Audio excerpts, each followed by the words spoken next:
And Chloe, for 7 years, I was the stand-in for the woman my fiancé, CEO Adrian Reid, thought saved his life.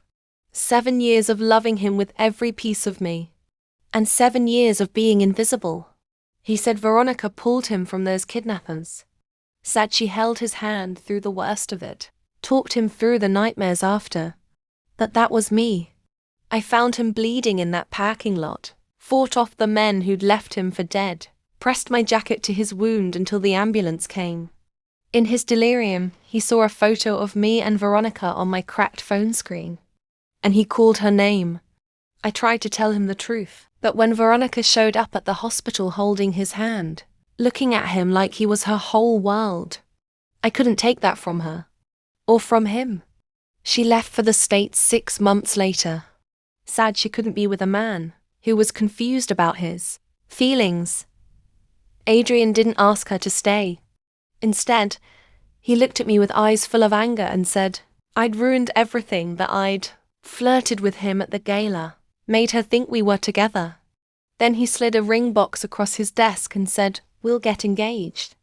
When she comes back, I'll set the record straight, and you'll step aside like the good friend you claim to be. I said yes. I thought if I loved him enough, if I was patient enough, he'd see me eventually. I spent 7 years planning every event, managing his schedule, even learning to cook his mother's recipes, the ones Veronica could never get right. I was there when his father died, holding him while he cried into my shoulder. But he called her name in his sleep that night. I was there when his company almost collapsed, working 18-hour days to save the contracts she'd messed up. But he credited her for giving him strength from afar. I wore the ring he'd had engraved, with "To my hero," words meant for her, and every time I looked at it, it felt like a brand my own family stopped calling. Said I was wasting my life on a man who'd never love me back. My best friend moved to another country because she couldn't bear to watch me break, piece by piece. I'd lie awake at night, tracing the scars on my arms from fighting those kidnappers.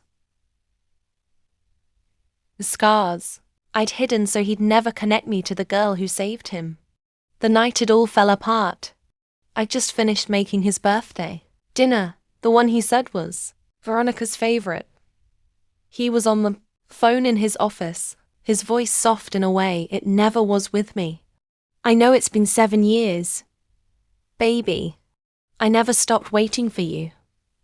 Chloe? She's just there. She knows the deal. When you come home, we'll get married like we were supposed to. I dropped the serving dish. It shattered on the floor, sauce seeping into the wood.